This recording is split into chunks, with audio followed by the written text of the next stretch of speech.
Hai, kembali lagi dengan channel gua Rian Fukaru.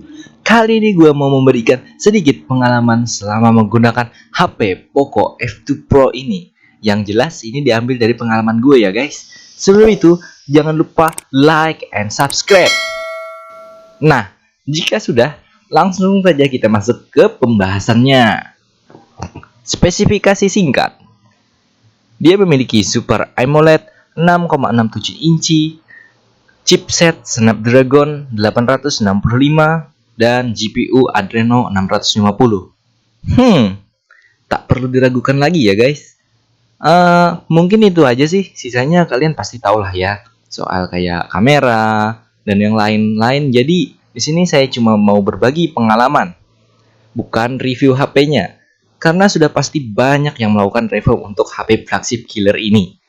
Oh iya, sebelum gue menceritakan pengalaman gue, perlu digarisbawahi bahwa Poco F2 Pro yang gue pakai adalah RAM 6GB, internal 128GB. Mungkin performanya hampir sama kali ya sama RAM 8, internal 256, secara cuma beda RAM dan LPDDR-nya. Karena RAM 6 menggunakan LPDDR4X dan RAM 8 menggunakan LPDDR5 yang terbaru. Oke, langsung saja kita masuk ke yang pertama. Pusat kontrol. Karena Poco F2 Pro ini menggunakan MIUI 12, tentu memiliki banyak perombakan dari MIUI sebelumnya.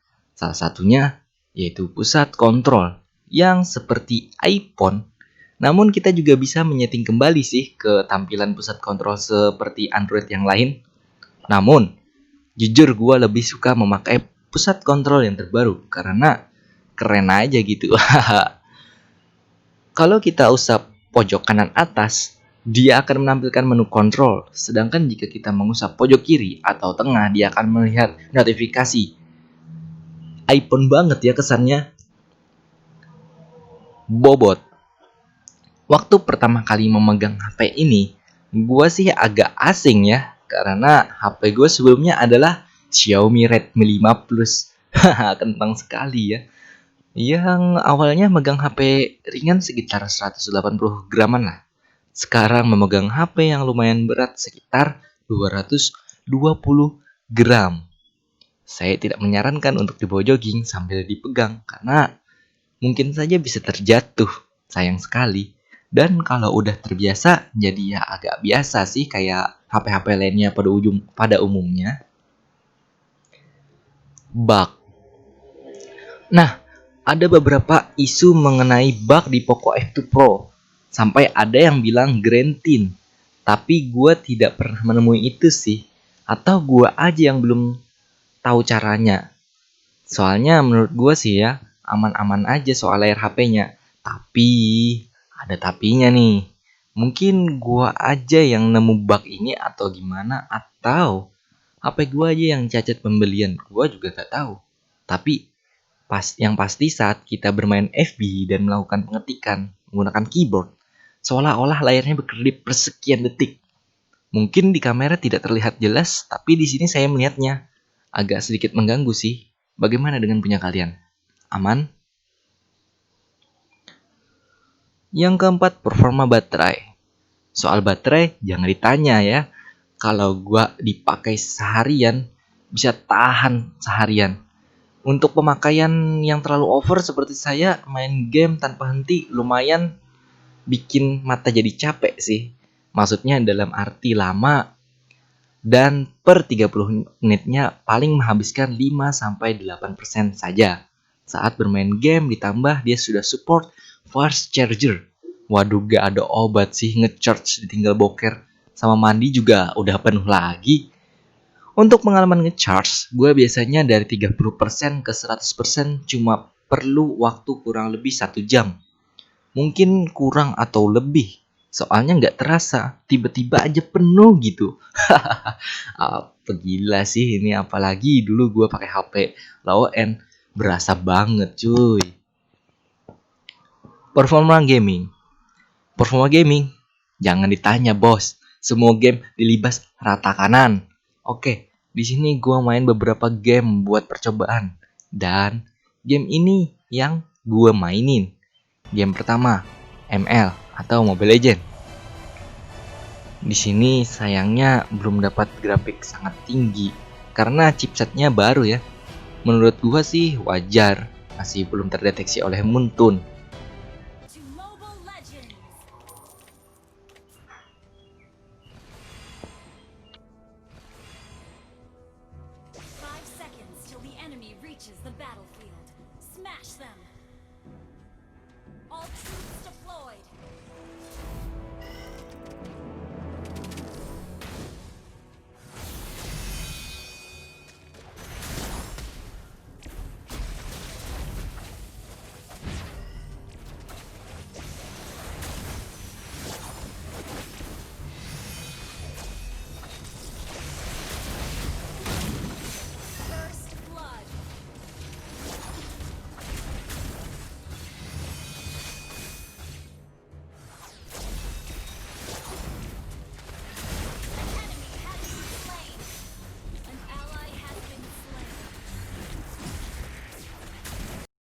Game kedua, PUBG.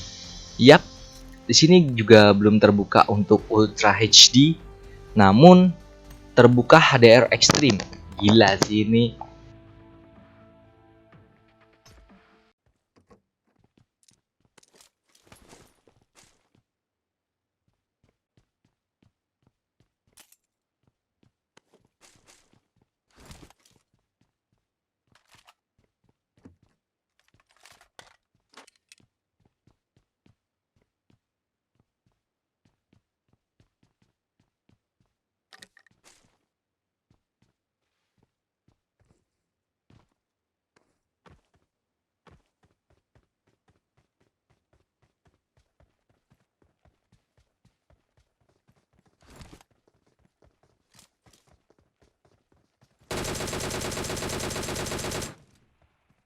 Game ketiga, tentu saja game yang paling viral dan paling berat, yaitu FF, Free Fire.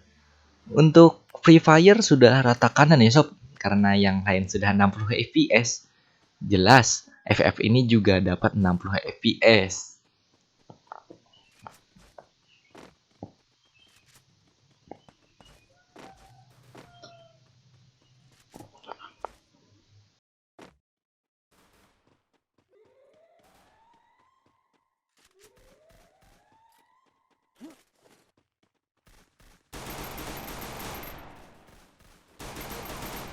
Sound. Menurut saya awalnya agak mengganggu sih, karena sound di HP ini cuma menggunakan mono, jadi kesannya kurang. Walaupun begitu akhirnya terbiasa. Dan menurut gue juga gak jadi masalah. Karena dengan harga murah dapat spesifikasi gila-gilaan itu sudah cukup menutupi kekurangan ini.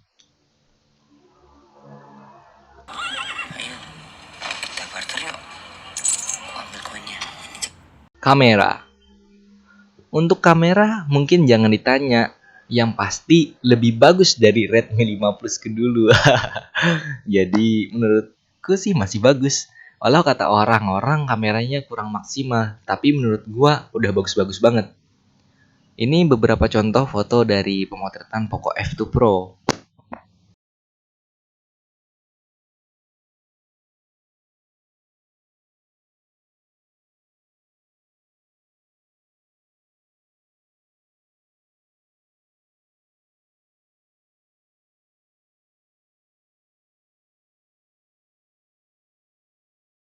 NFC. Jujur, gue belum pernah pakai ini sih, tapi mungkin berguna bagi kalian yang tinggal di daerah perkotaan. Kesimpulan, menurut gue sih ya, buat kaum yang mendang-mending, kalau kalian punya budget lebih banyak, silahkan pilih yang lain. Tapi, kalau punya budget pas-pasan kayak gue, ini sih menurut gue paling rekomendasi. Dan juga karena HP ini nggak dilengkapi memori eksternal, gue menyarankan untuk membeli yang RAM 8 GB, internal 256 GB. Cuma beda sejuta aja sih. Dan juga jangan percaya isu-isu yang nggak jelas. Padahal belum membeli tapi banyak komentar seperti itulah. Seperti kamera masukkan debu lah, ghost touch lah, apalah, itulah, inilah. Gua masih belum merasakan itu kan. Oke, mungkin cukup sekian pengalaman gua selama memakai HP ini. Jika kalian suka silahkan like dan subscribe. Jika gak suka, ada tombol dislike di sana. Oke, see you.